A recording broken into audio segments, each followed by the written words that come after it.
She hid a bleeding Mafia boss in a diner pantry, then lied to the cop hunting him. Daisy Gallagher was just working the graveyard shift, scrubbing counters, and counting the hours until she could visit her injured brother. Then Alessandro Rossi stumbled through the door with a bullet wound in his side and a dirty detective sextant behind him. Daisy had one choice: call the police and watch them both die, or hide the monster in dry storage and become part of his war forever. Picture this, guys. It is 2:43 in the morning on a miserable Tuesday. The kind of night where the flashing police sirens just look like a bad painting on wet glass. We meet Daisy Gallagher. She is a ghost, just keeping her head down, pouring cheap coffee to pay off debts she never asked for. But here is the crazy part, and honestly, there is a lesson here sometimes. Playing it safe is exactly what puts you in the crosshairs, because out of nowhere, the city's absolute worst nightmare, a mob boss bleeding out from a gunshot, stumbles into her empty diner. He has a dirty cop right on his tail. In a split-second panic, Daisy lies to the cops to save this walking red flag. Big mistake, right? By the next morning, she realizes this absolute monster did not just remember her face. He is coming back to collect. The inside of Higgins' diner is straight up depressing. We are talking a nasty mix of stale grease, burnt coffee, and way too much lemon bleach. Daisy is 24, but man, graveyard shifts age you fast. Her blonde hair is shoved into a messy bun, and her blue uniform is rocking a pie stain from some jerk customer hours ago. You can feel her exhaustion. She wipes her forehead. Eyes glued to the clock. Just 3 more hours. 3 more hours of this grind before she can catch the bus. I grab 4 hours of sleep and go see her little brother, Leo, at his care facility. Look, we have all been there, pushing ourselves to the breaking point for the people we care about. When you love someone, you do whatever it takes, even if it means smelling like old fries and cheap bleach.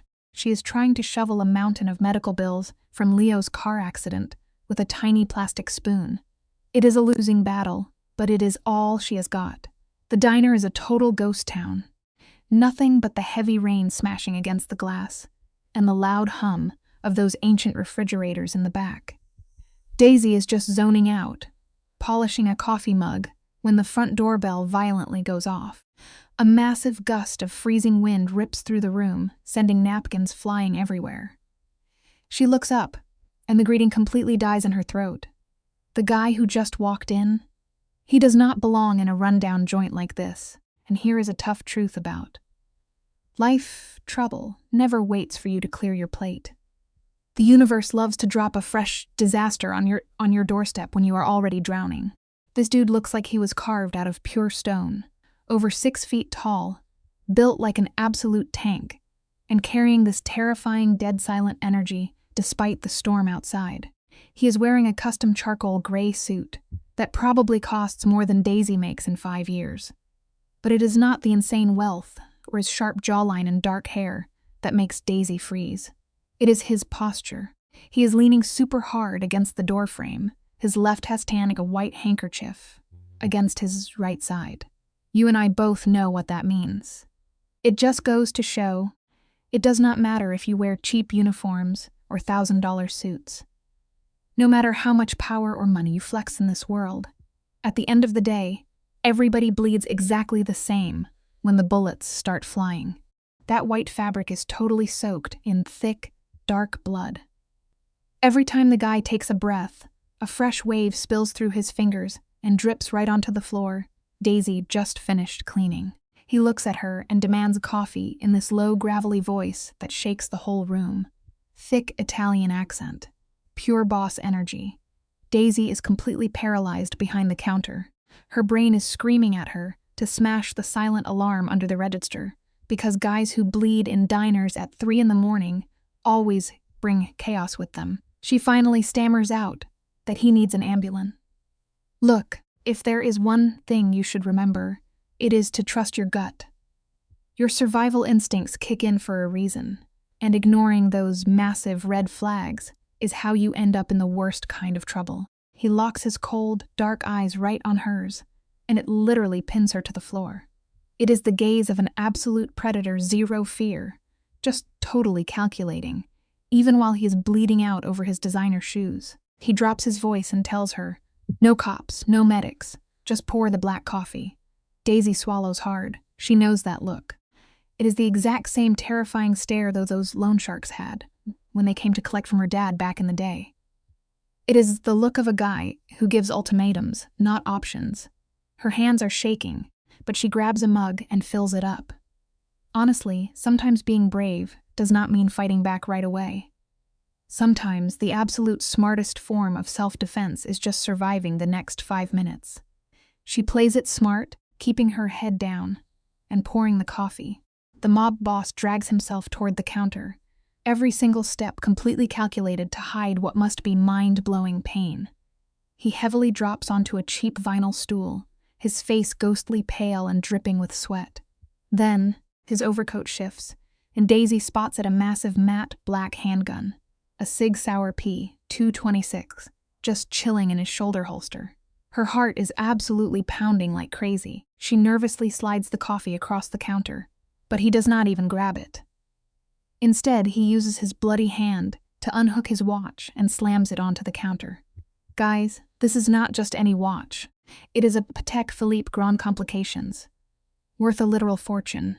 "I am going to sit here," the boss rasps, his breathing getting terrifyingly shallow. "I am going to drink this coffee," he orders. "You are going back to cleaning.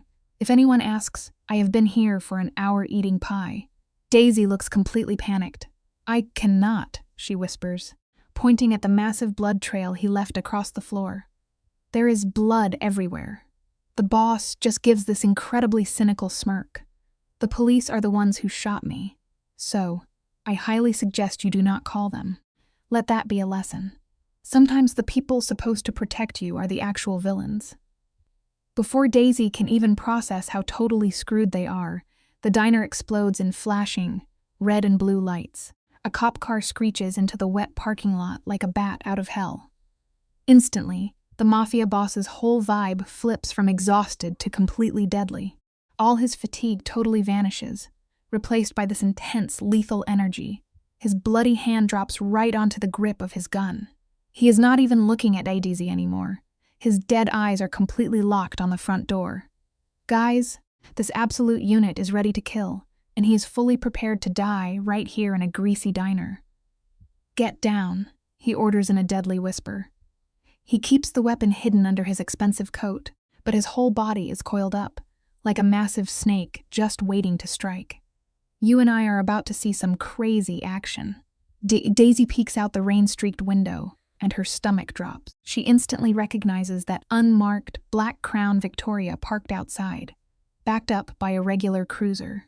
Two seriously shady-looking men step out into the pouring rain. The streetlights hit the lead guy's face, and it is Detective Harrison Miller. Daisy's stomach completely hits the floor. Everyone knows Miller. This guy is not a cop. He is a total shark wearing a shiny badge. He is notoriously corrupt, literally extorting local spots for fake protection money. The word on the street? Miller is heavily on the payroll of the rival syndicates. If this dirty cop is hunting the boss, he is not making an arrest. He is here for an execution. If bullets start flying, Daisy knows she is dead meat, because Miller never leaves loose ends. Absolute panic explodes in her chest, but then something crazy happens. That sheer terror gets totally overshadowed by her raw, hardcore instinct to survive. When your back is to the wall, you fight back. Daisy looks at the bleeding dawn, then at the front door, and then spots the cramped hallway leading to the back rooms. "They are not here to arrest you," she hisses, even herself with how steady she sounds. "That is Miller. He will kill us both."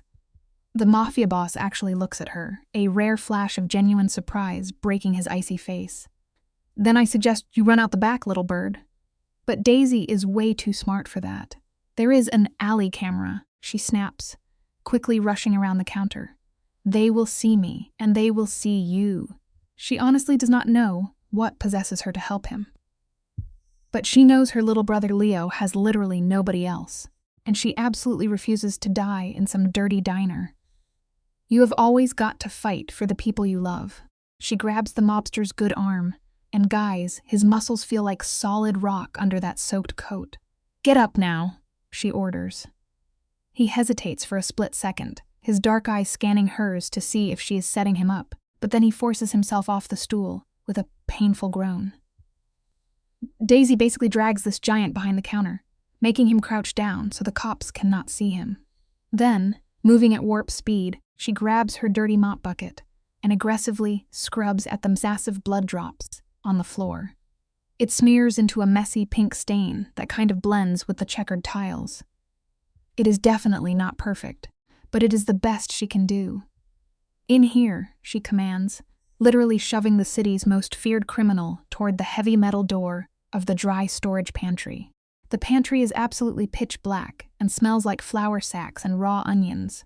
"If you make a sound, we both die," Daisy fiercely whispers into the dark. "If you betray me," the boss growls back, his voice incredibly lethal. "You will pray Miller kills you, Fuse." First, wow.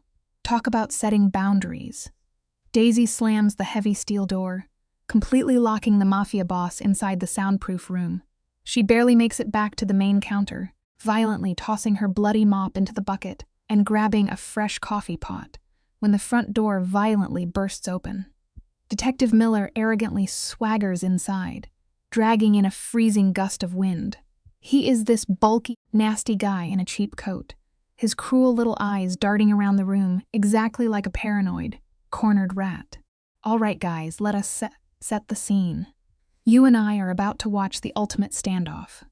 Right behind the corrupt detective is this shaking rookie, grabbing his belt like it is his first day on the job. Detective Miller doesn't even bother faking a smile. His boots are making this gross, wet, squeaking sound on the diner tiles. He is scanning the whole room like a hawk.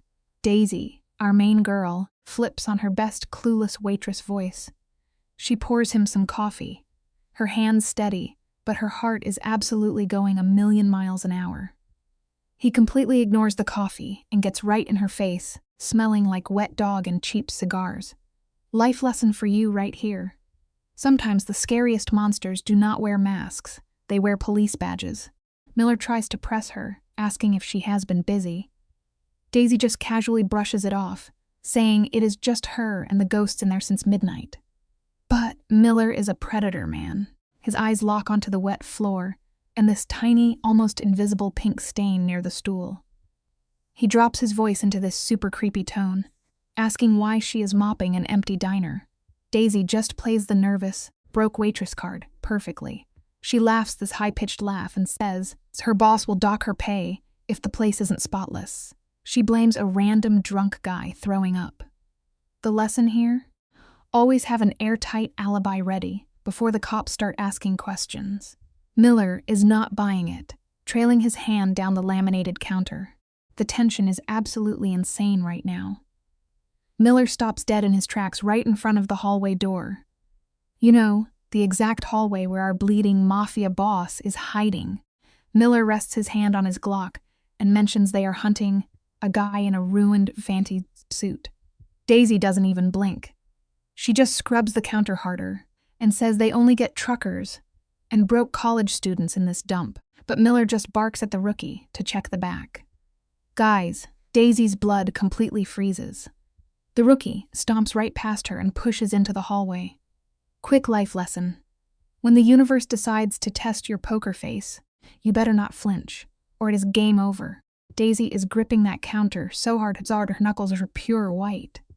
She knows exactly how this plays out. If that rookie opens the pantry door, our injured mob boss is going to blow him away, and then Miller is going to kill everybody. The suspense is just brutal.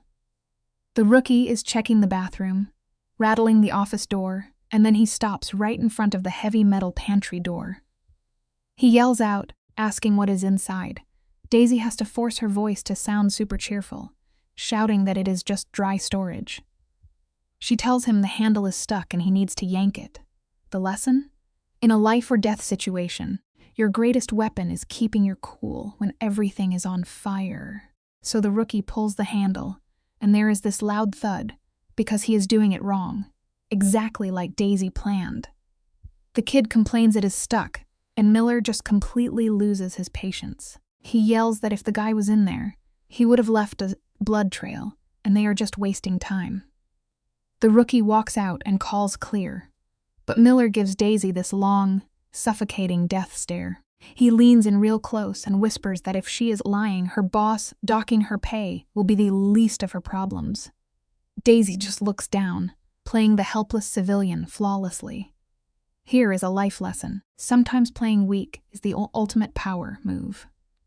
Miller finally turns around and says they are leaving. Miller says they have a rat to catch, and the two cops finally walk out into the pouring rain. Daisy watches the police cruiser's tail lights completely fade away before her body just shuts down. She collapses behind the counter, literally covering her mouth to muffle her own sobbing. She just lied to a totally corrupt, dangerous cop to save a massive crime boss. She waits 5 agonizing minutes on the floor, just making sure they are not circling the block to trap her. When she finally stands up, her legs are like heavy lead. Life lesson time. True bravery is being absolutely terrified, but doing what you have to do anyway. She slowly walks to the back and grabs that heavy metal pantry handle. Daisy yanks the door open, and boom! Our guy is sitting on a 50-pound sack of flour in the dark, and his gun is aimed directly at her chest. Once he realizes it is just the waitress, he drops the weapon and lets out this massive sigh. Honestly, he looks absolutely terrible. The adrenaline crash is hitting him hard, and his face is completely pale. He tells him the cops are gone but could come back, so he needs to bounce. He tries to stand up, but his leg just totally gives out. He crashes into the metal shelves, knocking cans of peaches everywhere. The lesson for today? No matter how tough you think you are, everybody needs a little help when the chips are completely down. He starts cursing in Italian, grabbing his bleeding side. Daisy knows she should just let him be, but she steps right in and throws his heavy arm over her shoulder. She drags him out of the pantry and gets him into a cheap plastic chair in the break room. She runs to get the industrial first aid kit. When she gets back, this guy has ripped off his ruined fancy jacket. Beneath all that expensive fabric, he is shredded and covered in these old silver scars. This guy has lived a seriously brutal life. But Daisy is only focused on the horrible, jagged bullet hole in his side. A quick life lesson here. You can tell everything about a person's past by the scars they try to hide. Our mobster grunts that the bullet went straight through, totally missing the vital organs. Daisy asks if he is a doctor now, dropping a little sarcasm because her fear has turned into this crazy, detached survival mode. He just stares at her with those dark eyes as she works. She dumps a huge bottle of antiseptic right onto the open wound. The guy doesn't even scream, but his jaw clenches so hard it looks like his teeth are going to break. She packs the wound with a massive pile of gauze. Since they are in a diner, she grabs a roll of silver duct tape from a toolbox to wrap the bandages tight. The lesson is simple. When you are out of fancy options, you use whatever is in front of you. The guy looks at the duct tape and actually sounds impressed. Daisy just snips the tape and tells him it will hold until he finds whatever shady back alley doctor his kind uses. She steps back, suddenly realizing how insanely close she is to this dangerous man. He smells like expensive sandalwood mixed with the sharp scent of blood. Stick with me here, because this is where the dynamic totally flips. He looks at her and asks the million-dollar question. Why did she do it? She knew Miller would kill her, yet she risked everything. Daisy fires back, saying if he died in her diner, she would be the one forced to clean the mess. Life lesson. The best cover for doing something noble is pretending you are just lazy. She tells him she definitely doesn't get paid enough to mop up dead bodies. The boss actually lets out this low, rumbling chuckle. It is a super dark, intimidating sound. He finally stands up, testing his balance. He reaches into his pocket and pulls out this massive silver money clip, loaded with perfectly crisp $100 bills. He peels off a thick stack, some of them literally smeared with his own blood, and tosses them on the table. He tells her it is to pay for the mop. Daisy snaps right back, telling him she doesn't want his dirty money, and demands he leaves and never comes back. Here is your life lesson. Taking Mafia money is like swallowing a fish hook, so never take the bait. She tells him to pretend this whole crazy night never even happened. The boss just buttons his ruined shirt and heads for the back alley exit. But right before he steps out, he turns back. The neon sign outside hits his face, making him look like an absolute demon. He stares at her name tag and reads it out loud. Daisy Gallagher. The way he rolls the R makes it sound incredibly dangerous. It is right on the line between a promise and a threat. He tells her that men like him never forget their debts, and he owes her his life. Then he just vanishes into the storm. A critical life lesson here. The absolute last thing you want in this world is a crime lord owing you a massive favor. Daisy just stands there in the break room, completely shell-shocked. Eventually, she pockets those bloody $100 bills. Why? Because her brother Leo needs his medication and life lesson. Survival always beats out morality when your family is on the line. She spends the rest of the night scrubbing. By 6 a.m, the diner is absolutely shining, smelling like heavy bleach instead of crime scene blood. The sun comes up over Chicago, gray and miserable. Her sweaty, balding manager, Higgins, rolls in with the morning waitress, who is already whining about a hangover. Higgins immediately yells her name, complaining that the diner smells like a hospital ward. Guys, picture this! We open on our girl Daisy getting absolutely cooked by her cheapskate boss, Higgins. He is literally docking her pay for using too much bleach. Like, seriously? Daisy is running on 0 sleep. Her bones are rattling, and that crazy bloodbath she dealt with last night? Saving that mysterious bleeding guy? It feels like a straight-up fever dream. All she wants is to grab her busted purse, clock out, and go check on her little brother. I am out, she mutters idle, leaving Higgins drooling over his penny-pinching ledger. She hits the cold morning street, wrapping her flimsy jacket tight, just dragging herself toward the bus stop at 4th and Elm. But hold up. She barely makes it down the block before the ground starts shaking. A massive, synchronized rumble hits the pavement. Daisy spins around, and her heart straight up drops to her shoes. Rolling into that crusty, weed-infested diner parking lot are 4 brand-new, pitch-black Cadillac Escalades. We are talking windows so tinted. They look like pure obsidian blocks. They whip into a flawless semicircle, completely trapping the diner. Nobody is getting in or out. The morning traffic on 4th Avenue literally hits the brakes. Pedestrians are sprinting the other way because they know something major is about to go down. The doors pop open in perfect sync. 12 absolute units step out. These guys are not your average street thugs. They are straight up. Soldiers rocking immaculate, tailored dark suits. They move with this terrifying military precision. Right in the middle, stepping out of the lead vehicle, is an older, distinguished dude with silver hair and a wicked scar slashing right through his eyebrow. He is totally new to Daisy, but he is radiating that exact same terrifying, boss-level aura as the bleeding guy she patched up last night. He casually fixes his silk tie, gives one icy nod, and boom, the 12 suits march on the diner like a hit squad. Daisy is locked in pure dread. The guy she saved in the pantry. He was not just some random criminal. Stick with me here, because this is where the plot thickens. The dude was absolute Mafia royalty, and Daisy's nightmare is just getting started. She is frozen solid on that cracked sidewalk, the cold wind slicing right through her cheap denim jacket. Her bus literally rolls up, brakes hissing, doors open, but she does not move an inch.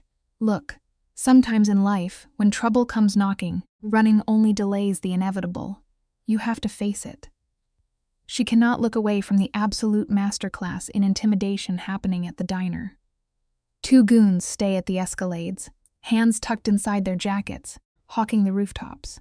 4 more lock down the corners. The perimeter is totally sealed. The silver-haired boss man oozes lethal authority as he casually strolls through the glass doors. 6 heavy hitters right on his heels. Daisy's breathing goes completely erratic. Every survival instinct is screaming at her to hop that bus and vanish. But think about it. If they want to tie up loose ends, Running just makes her the prey. Plus, her dirtbag boss Higgins has that ledger in the back office. It has her home address, her social security, and worse, the exact location of the care facility where her brother Leo lives. Not happening.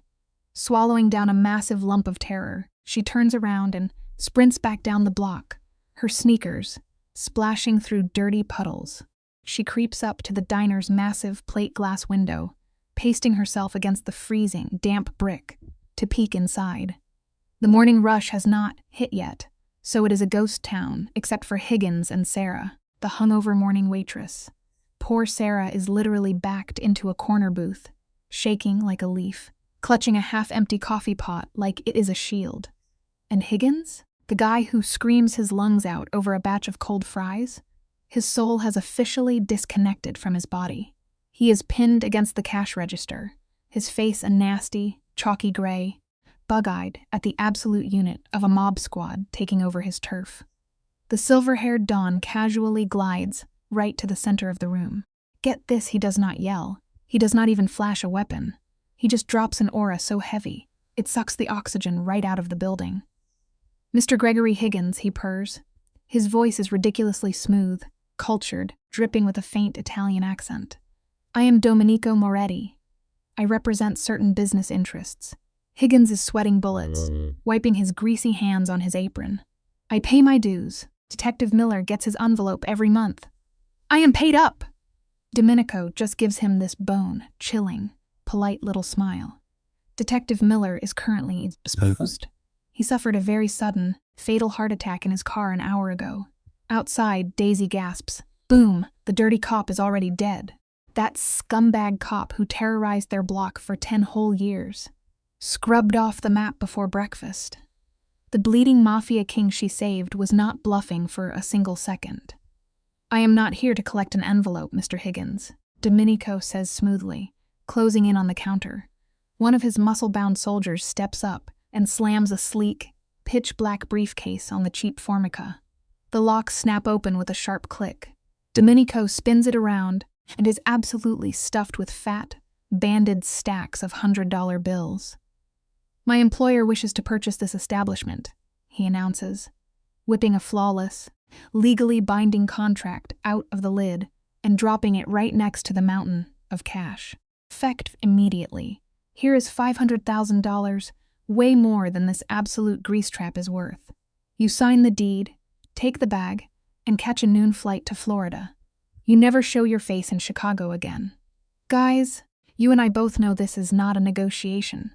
Higgins looks at the cash, then at the dead-eyed hitman boxing him in. It is a straight-up command. If he does not sign, he is leaving in a body bag. Shaking like crazy, Higgins yanks a cheap pen from his pocket and frantically scribbles his name on the dotted line. Excellent, Domenico purrs, snapping the briefcase shut and smoothly tucking the contract into his tailored suit. Now get out! Higgins does not hesitate for a microsecond. He scrambles over the counter, leaves his coat, and completely bolts into the back alley. Good riddance. Domenico pivots his icy gaze to Sarah, who is practically hyperventilating. Where is the blonde from the night shift? Sarah absolutely loses it. She left. Her shift ended. Please do not kill me, Domenico sighs, sounding slightly annoyed. Nobody is hurting you. Get out. We are closed. Sarah sprints out the door, sobbing hysterically. Outside, Daisy does the math. They are hunting for her. If these guys hit the streets, she is toast. So, what does our girl do? She takes a massive breath, squares her shoulders, and marches right through the front doors. The second that entry bell chimes, 6 pairs of dead eyes lock onto her. Hands instantly twitch toward concealed holsters. But Domenico just raises one hand, and the hitmen stand down like perfectly trained attack dogs. The silver-haired consigliere turns, his razor-sharp eyes scanning her busted jacket, her messy bun, and the absolute fire in her eyes. Daisy Gallagher, I presume, he says, his voice is actually softening. Daisy panics, her heart going 1,000,000 miles an hour. I do not know anything, she blurts. I pour coffee. I did not see anything, and I did not snitch. Domenico actually chuckles this warm, weirdly grandfatherly sound. Peace. Miss Gallagher. You completely misunderstand. Domenico smiles. We are not here to silence you. We are here to say thank you. He sweeps his arm across the room. On behalf of Don Alessandro Rossi, this diner is now yours. Daisy freezes. That name drops like a nuclear bomb. Alessandro Rossi? The guy is a total phantom, the untouchable god of the Rossi syndicate, who owns the docks, the politicians, everyone, and she literally shoved him into a dusty pantry and wrapped him in cheap duct tape. Mine? She whispers, totally stunned. She looks around the absolute dump of a diner, from the burnt-out neon sign to the nasty linoleum floors. She was just scrubbing on her hands and knees. The deed will be in your name by 5 o'clock. Domenico adds casually, like they are talking about the weather and not Mafia blood money. We will gut the interior. Contractors are on standby. You are the sole boss now. Don Rossi insists that loyalty is rewarded beyond your wildest dreams. But instead of jumping for joy, Daisy feels this blazing hot rage slice, right through her fear. See, a quick life lesson here. Guys, money does not mean a thing if it does not fix what is really broken. She thinks about her little brother Leo, trapped in a depressing, sterile hospital room, while she grinds her fingers to dust just to pay his medical bills. A shiny new diner does not save him. She remembers the pure terror when that dirty cop Miller leaned over her counter. She refuses to be a simple pawn in some mob boss's twisted game of gratitude. No, she says, just like that. Domenico's perfectly groomed eyebrow twitches up a fraction of an inch. Behind him, a massive enforcer visibly shifts, completely baffled. Nobody says no to the Rossi syndicate. Excuse me? Domenico asks, his voice dropping an octave. I said no. Daisy fires back, finding her spine. She steps right up to the counter, staring down all that terrifying wealth and violence. I do not want this dump. I do not want his money. I saved him because he was dying, and a dirty cop was about to ice us both. Daisy looks this absolute Mafia unit dead in the eyes and says she is not about to be in the pocket of the mob. Domenico is just staring at her, completely shook but fascinated. The big boss, Don Rossi, told him she was fiercely independent, a literal firecracker in this dark city, and now he is seeing it live. She tells him they are totally even. He lived, she lived, end of story. She does not want his diner, and she definitely does not want him anywhere near her. She just spins around and marches straight out of that diner, fully expecting a bullet to the back of her head. But nothing happens. She walks to the bus stop, jumps on the 7:15 a.m. transit, and completely ghosts the place without a single look back. Lesson here, guys. Sometimes the best defense against toxic people is just walking away. Let's look at this closely, because you and I know the mob does not let people walk away. Daisy spends 3 hours in her tiny apartment, pacing holes into the carpet, waiting for suits to kick her door in. By 11 a.m., the adrenaline crash hits so hard she feels physically sick. She forces herself to shower, grabs clean jeans, and heads to the Sterling Care facility. This hospital is straight up depressing, a bleak cinder block nightmare smelling like ammonia and cabbage. It is not a luxury spot, but it is the only place taking a spinal injury patient on a budget plan. She walks up to the reception desk, pulling out her beat-up checkbook. The lesson here? True loyalty means showing up for your loved ones even when you are completely exhausted and terrified. The monthly installment is due today, a massive $1,200. She barely scraped together, from waitressing tips, her tiny paycheck, and those bloody $100 bills Alejandro left on the table. She feels absolutely gross using that Mafia money, but her brother Leo needs care, and that always comes first. She walks up to the tired receptionist behind the plexiglass to pay for room 214. The receptionist taps on her keyboard, looks up with massive eyes, and drops an absolute bomb. Leo is not in room 214 anymore. Guys, Daisy literally stops breathing. Her whole world tilts on its axis in sheer panic. Where is her brother? Did the mob get him? Did something terrible happen? Remember to always brace yourself for the worst, because life loves a plot twist. Brenda sees the terror draining from Daisy's face and quickly shuts down the panic. He is fine. Actually, he was moved to the Vanguard wing on the top floor. The ultra-private luxury suites. Daisy is staring like her brain completely short-circuited. That wing costs $5,000 a week. Who authorized that? Brenda shows her the monitor, and it is totally wild. A wire transfer hit at exactly 8 a.m. The entire balance is completely wiped clean. All his backdated surgeries, 2 whole years of physical therapy, and the fancy suite are fully covered. Look at this absolute flex, guys. The life lesson here is simple, but totally brutal. Huge favors from strangers usually come with the most dangerous hidden strings attached to them. Daisy grips the counter, whispering her question of who paid for it all. Brenda smiles, claiming it was an anonymous trust and calling it a sweet guardian angel. But guys, Daisy does not feel blessed at all. She feels like absolute prey caught in a trap. She rides the elevator up, stepping onto thick, soundproof carpets that smell like fresh lavender instead of cheap bleach. She pushes open the heavy door to room 501, and the place is incredible. Huge windows show off the entire city skyline. Her 19-year-old brother, Leo, is chilling in a high-tech bed, watching a giant flat screen and looking so much better. The lesson here? Always trust your gut instincts. When a sudden miracle seems way too perfect, there is almost always a dangerous catch waiting for you in the shadows. Right next to Leo is this giant vase of 24 pure white roses. Leo is completely grinning, looking more alert than he has in months. He is hyping up the place, saying the nurses actually smile, and they gave him a legit restaurant menu for lunch. Daisy is choking back tears, kissing his forehead, while her mind races. Then her eyes lock onto those pristine white roses. Tucked right in the middle of the blooms is a thick, black, embossed envelope. Just looking at it screams Mafia boss drama. With her hands totally shaking, she pulls the envelope out and breaks the dark wax seal.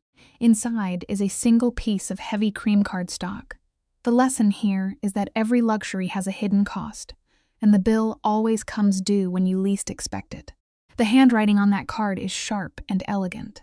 It reads that a debt is not settled until he says it is settled, and he will be seeing his little bird tonight. Signed A.R. Daisy. Just crushes the note in her fist. She tried to refuse his money and property, but Alejandro Rossi is a mafia mastermind who understands leverage better than anyone breathing. By literally buying her brother's life, he completely bought hers too. She is no longer just some regular waitress scraping by.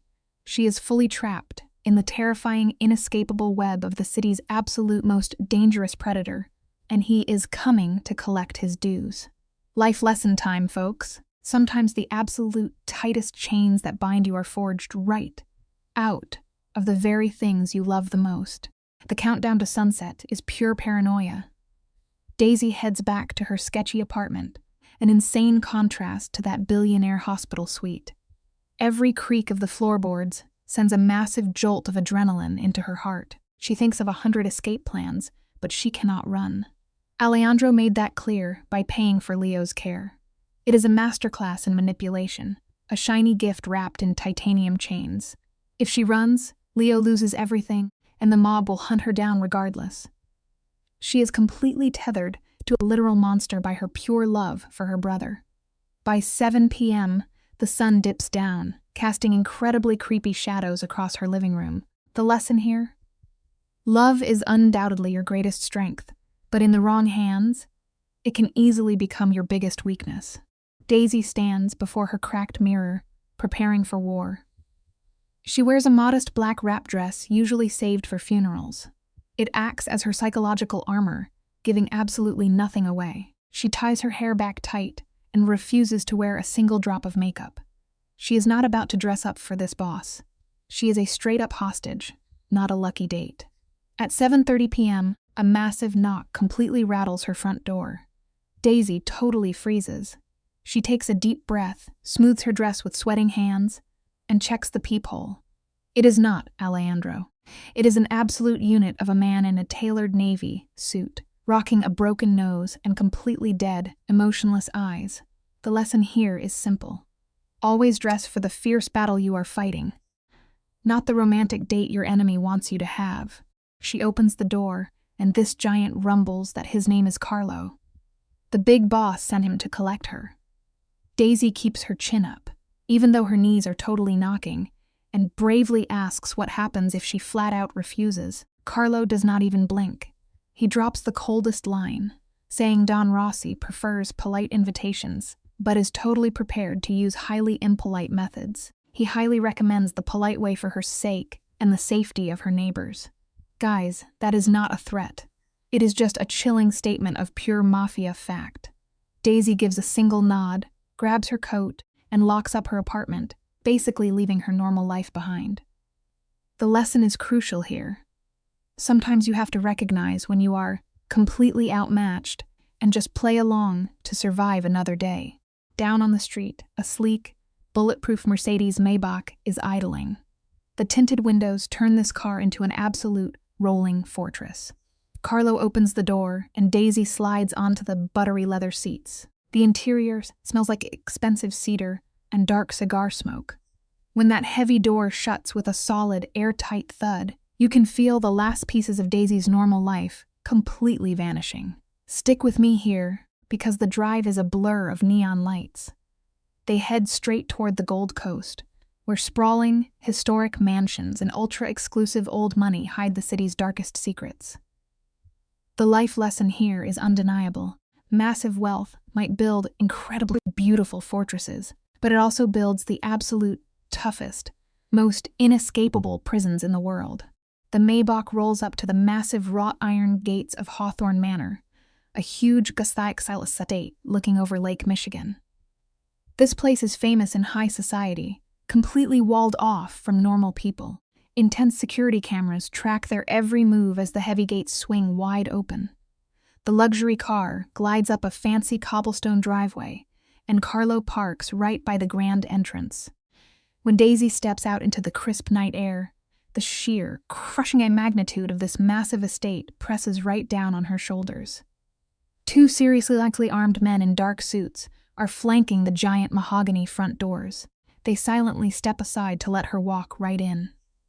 Guys, always remember that no matter how incredibly fancy the gates look, a villain's lair is still incredibly dangerous territory.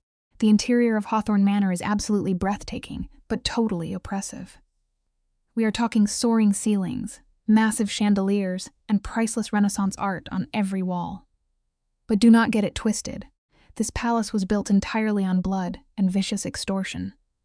Daisy walks up the grand staircase, her black flats making zero sound on the plush Persian rugs. When she reaches the top floor, a set of heavy oak doors is cracked open. Warm golden light spills out, and classical music, Vivaldi, is playing softly on a vintage vinyl record. She pushes the doors open and steps straight into the literal lion's den. The lesson here? True evil rarely looks ugly on the outside. It almost always hides behind a beautiful mask of incredible elegance and staggering wealth. The library is massive, packed with old leather-bound books and a roaring fire cracking in a stone hearth. Standing by the window, looking out over the dark lake, is Alejandro Rossi himself. He ditched the ruined suit from last night. Now he is rocking a crisp white dress shirt, with the sleeves rolled up, showing off heavily tattooed forearms and tailored trousers. He is swirling a crystal glass of amber liquor.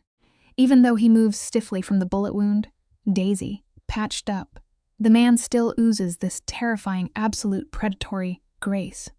Without even turning around, his deep voice rumbles through the room, calling her punctual and noting it as a highly rare trait. The ultimate lesson? Never let an apex predator know how completely terrified you actually are when you step into their territory. Picture this. You are backed into a corner with a literal mafia boss. Daisy looks right at him, her voice tight, and says she did not exactly have a choice in saving his life. Alejandro slowly turns around. The firelight hits his sharp, expensive-looking face, and his dark eyes lock onto hers with this crazy magnetic intensity. He takes a slow sip of his bourbon, looks at her plain black dress, and tells her there is always a choice. He walks up to her, bringing that heavy scent of sandalwood, and points out she chose to hide him. She chose to lie to a hitman. She chose to walk away from $500,000. Here is the lesson for us today, friends. Every single action we take is a choice. even when we feel totally trapped by our worst circumstances. You can practically feel the tension radiating off his jaw. There is just raw, lethal power coiled under that calm suit of his. But Daisy refuses to back down.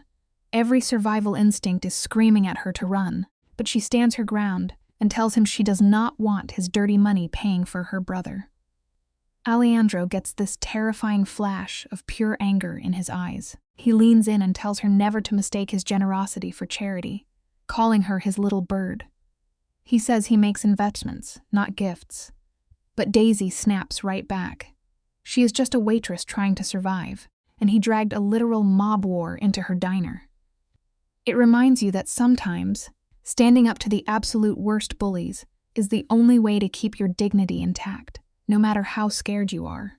Daisy is totally losing her mind at this point. She begs him to just let her go, pointing out that his secret is safe, and he is still breathing.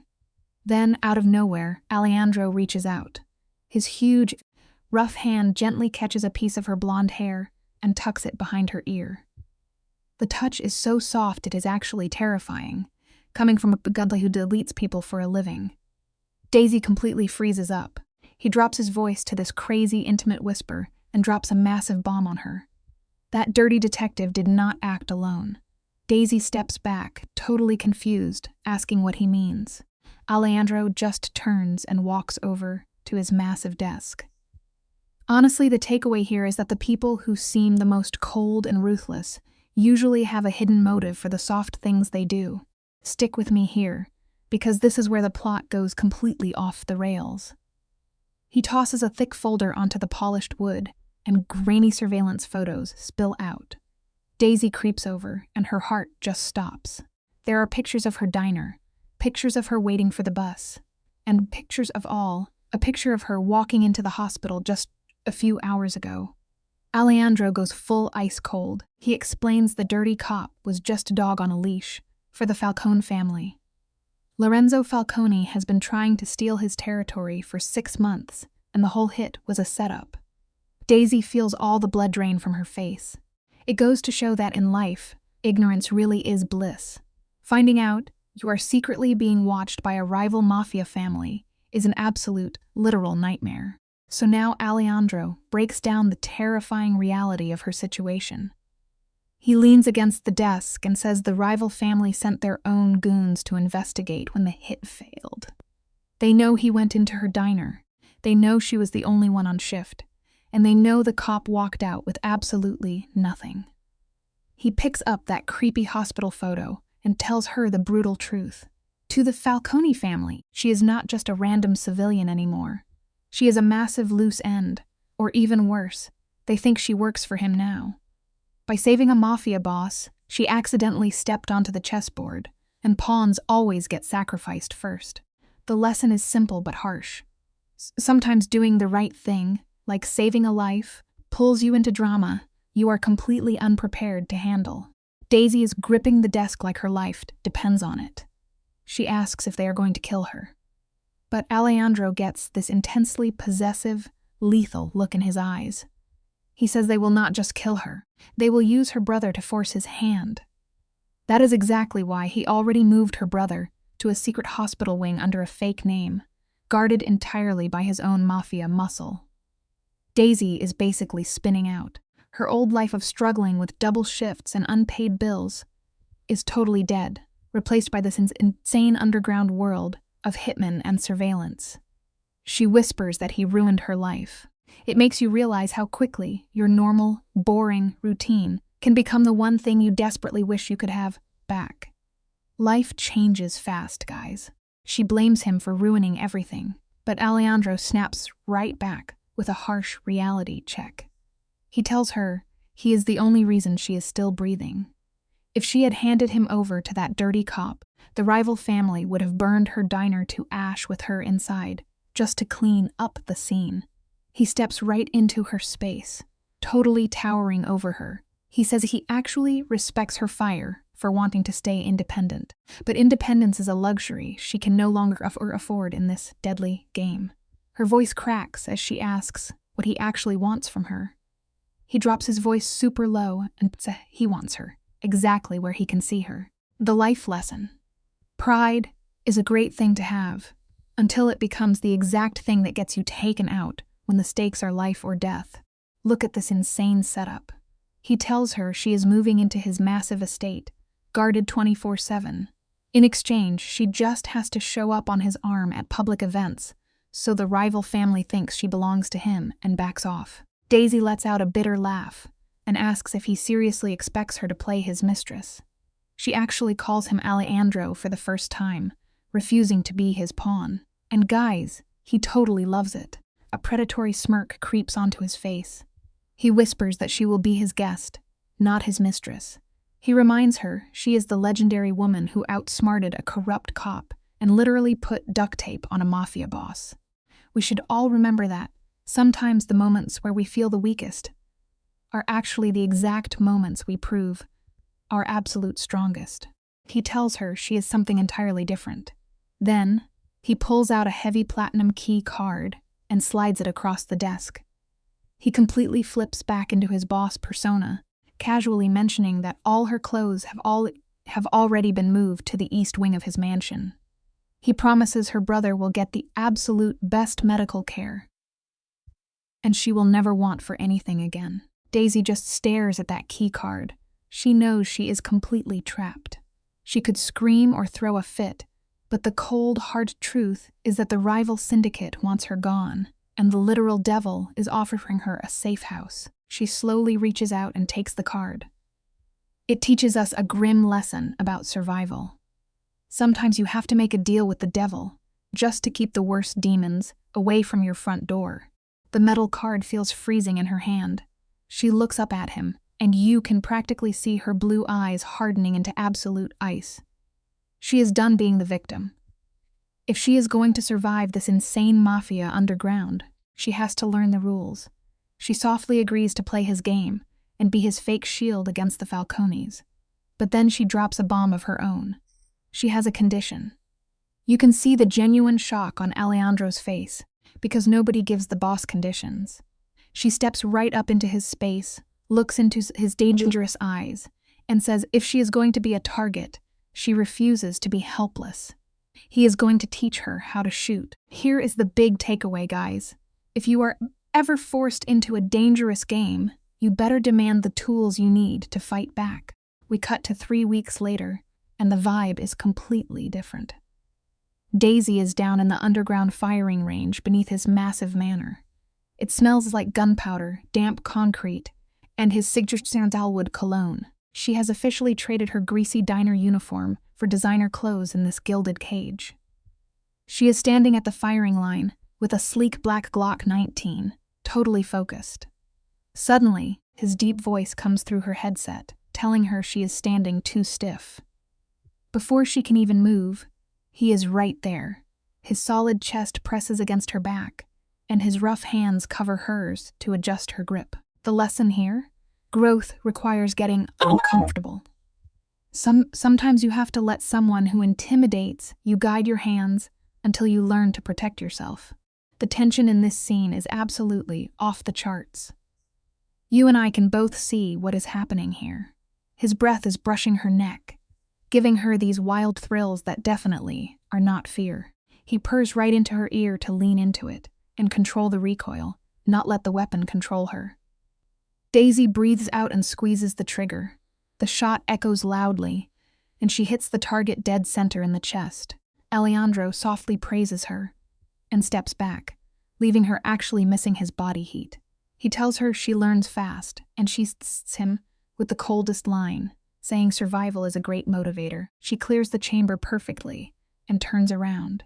It just goes to show that true confidence comes from mastering the exact things that used to terrify you the most. Over the last 3 weeks, the tension between these two has basically become a physical weight in the room. She is supposed to be his captive alibi, but those boundaries are completely melting away inside that massive manor. He treats her with this terrifying possessiveness that just makes her blood run hot. Now it is time to face the music. Alejandro looks her up and down and says, "Tonight is the ultimate test." They are heading to a massive charity ball at the Palmer House Hilton. Every single heavy hitter in Chicago will be there, including the mayor's crew, local politicians, and the man of the hour himself, Lorenzo Falcone. Daisy swallows hard. It shows us that you can practice all you want in the shadows. But eventually, you have to step out into the spotlight and face your biggest demons. Daisy nervously asks if he is sure this rival boss will actually take the bait. Alejandro just confidently walks over to a steel bench and grabs a velvet box. He snaps it open to reveal this absolutely insane diamond and sapphire choker. He explains that Falcone is wildly arrogant and thinks he can win by threatening what belongs to the Rossi family. Alejandro steps right up, clipping those freezing diamonds around her neck, letting his knuckles brush her skin. He tells her to stay close, smile, and remember that she bows to nobody. 3 hours later, our girl is stepping out of a bulletproof Maybach, right onto the red carpet. The main takeaway to wrap this up: when you walk into a room full of wolves, you have to hold your head high and make them believe you are the one holding the leash. Picture this, guys. Daisy is absolutely slaying in a midnight blue silk gown. She is dripping in diamonds, looking like pure royalty, while paparazzi cameras go wild. Then, Alessandro steps in, his hand on her back, projecting straight-up terrifying Mafia boss energy. The ballroom of Chicago elites literally parts for them. The crowd whispers in shock, because the notorious Don Rossi actually brought a woman into the public eye. For an hour, it is a flawless performance. Daisy plays the untouchable queen, smiling at corrupt politicians like an absolute pro. But boom, plot twist! The illusion shatters when a sweating, panicking politician in a cheap tuxedo corners Alessandro by the ice sculpture. Quick life lesson for us all. No matter how flawless your setup is, messy drama is always waiting right around the corner. This paranoid politician hisses about a massive problem with the dock permits, begging for 5 minutes in private. Alessandro clenches his jaw and orders Daisy to stay put, reminding her his top muscle Carlo is nearby. Daisy confidently promises she will be fine, casually sipping her champagne. The second Alessandro dips into a VIP room, she tries to calm her racing heart by staring at an old painting. But guys, wait for it. Just as she catches her breath, a highly toxic voice slithers up behind her, mocking her about being a long way from pouring stale diner coffee.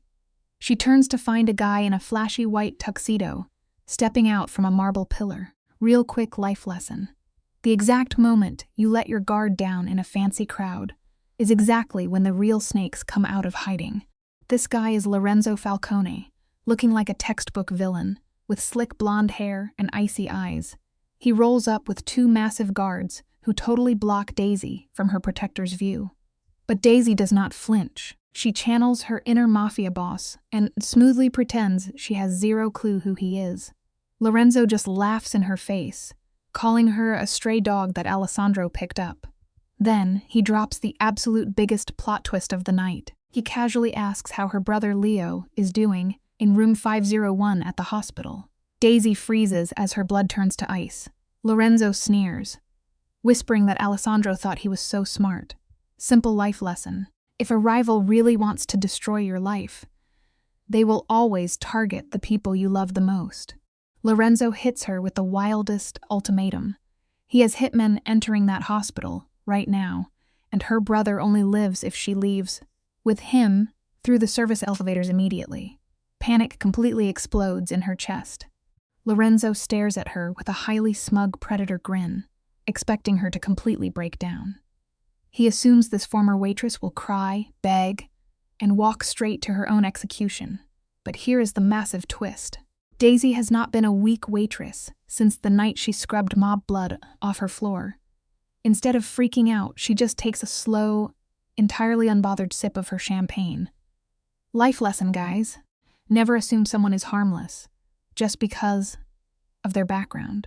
Sometimes the cornered rabbit is actually a total monster in disguise. Daisy stares into Lorenzo's icy eyes, and instead of fear, she feels a huge rush of pure adrenaline. She reaches into the slit of her dress, her fingers brushing the cold metal strapped to her thigh. Oh yes, the queen is packing heat. She drops her voice to a lethal whisper, That sounds exactly like her Mafia boss boyfriend, asking if he thinks he is the first guy to threaten her family. Lorenzo's smug smile finally cracks. Daisy steps right into his personal space and drops an absolute logic bomb. Did he seriously think Alessandro Rossi would leave that hospital unguarded? She reveals they fully knew Lorenzo bought off the security manager. Vital life lesson. If someone you thought was weak suddenly steps straight into your space, you are completely out of your league. She tells him straight up they knew about the strike all along. Lorenzo goes completely pale as his arrogant vibe shatters. He calls her a bluffing liar, but Daisy stares him down with absolute villain energy. She literally dares him to call his hitman right now and see who answers. The tension is insane. Lorenzo hesitates, then nods at his giant enforcer, Victor, to make the call. Victor dials the burner phone, and those seconds feel like an eternity. Suddenly, Victor's tough guy face shifts into pure nightmare mode. He starts shaking and whispers to his boss that Alessandro's lieutenant picked up the phone. All their hitmen are already dead. Lorenzo snaps his head back to Daisy, looking absolutely furious. Life lesson. Never try to outsmart a master strategist without checking your own blind spots first. Lorenzo loses his mind and orders his guard to grab her. But guys, Daisy is done playing. Moving on instinct, she drops her glass, letting it shatter on the marble. In a flash, she whips out the compact Glock 43 her boss gifted her. Before the giant enforcer can even draw his weapon, Daisy levels her gun and fires. The shot is muffled by the orchestra, but the damage is brutal. She completely shatters the big guy's kneecap. He roars in agony, crashing down in a messy heap of blood and suit fabric. The wealthy guests finally see the violence and start screaming in terror, instantly ruining the fancy charity ball vibe. Lorenzo just freezes in absolute shock. Quick life lesson. Never push the innocent girl into a corner unless you are fully prepared to catch a bullet. Lorenzo stares at the Glock. Daisy has aimed right at his chest. Her hands are completely steady. She looks like a total ice queen, her diamonds sparkling as she tells him that if he moves, he dies. Lorenzo tries to act tough, claiming she will not shoot because she is just a weak waitress with zero stomach for murder. Yet he is too terrified to move an inch. Then, the most epic line ever drops from the shadows. She doesn't have to. Boom! Alessandro Rossi steps out of the crowd like a god of vengeance. His jacket is open, his weapon is drawn, and the terrifying, violent energy radiating off this man makes the remaining guests scatter like terrified insects. Simple life lesson. If you try to corner the queen, you better be fully prepared to face the unholy wrath of the king. The craziest part, guys. Alessandro does not even look at Lorenzo. His obsessive eyes are glued entirely to Daisy. He takes in the gun, the broken glass, and the bleeding hitman. And he is not mad. Instead, he looks absolutely proud of her. He steps next to Daisy, brushing her arm, and finally looks at Lorenzo, who's totally pale. His deep voice echoes through the silent ballroom. He tells Lorenzo that he came for his queen, and it is checkmate. He casually raises his weapon. Lorenzo opens his mouth to beg, but it is way too late. 2 rapid shots ring out, and the head of the Falcone syndicate drops dead before he even hits the marble floor. Total game over. Quick life lesson. In the ultimate game of power, if you make a move on the queen, you will get instantly deleted from the board. Sirens wail outside, but honestly, those cops are entirely on Alessandro's payroll. Everything will be scrubbed. The footage wiped, witnesses paid off, and this bloody mess will vanish. Just another Tuesday in the Underworld.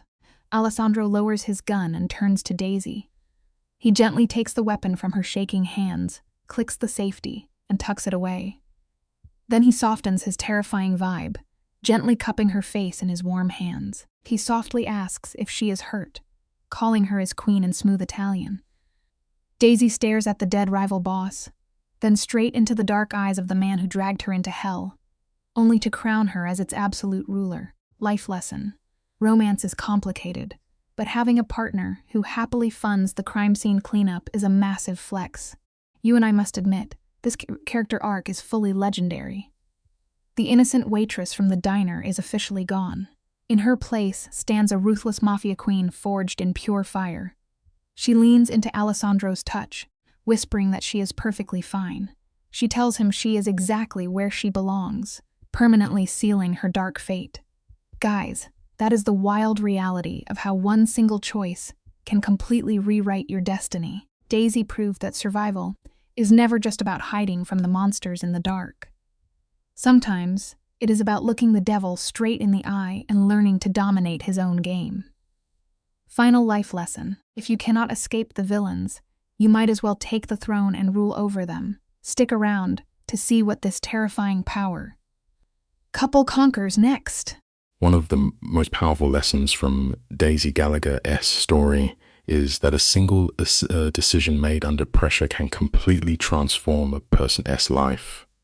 At the beginning, Daisy is an exhausted working the graveyard shift, trying to survive debt, poverty, and responsibility for her injured brother Leo. Her world is small, difficult, and invisible. She has no power, no protection, and no reason to involve herself in dangerous matters. Yet when Alessandro Rossi stumbles into the diner bleeding and Detective Miller arrives to finish the job, Daisy makes a choice that could have killed her. She lies to a corrupt police officer and hides a wounded Mafia boss in the storage pantry. This moment teaches an important educational lesson. Courage is not always loud or planned. Sometimes it appears in a few seconds when fear and conscience collide. Daisy does not save Alessandro because she wants reward, romance, or power. She acts because she understands that Miller is not justice. He is another predator. Her courage comes from survival instinct, but also from moral clarity. She recognizes that doing nothing would not keep her safe. It would only make her a silent witness to murder. In real life, people face moments where they must choose between staying and doing what is right. The story reminds viewers that bravery does not require wealth, status, or physical strength. Daisy is terrified, but she still thinks quickly, hides the blood, lies convincingly, and protects herself and the man in danger. The educational value is clear. Ordinary people can show extraordinary courage when they refuse to freeze in the face of danger. Daisy's life changes because she acts, not because she waits to be rescued.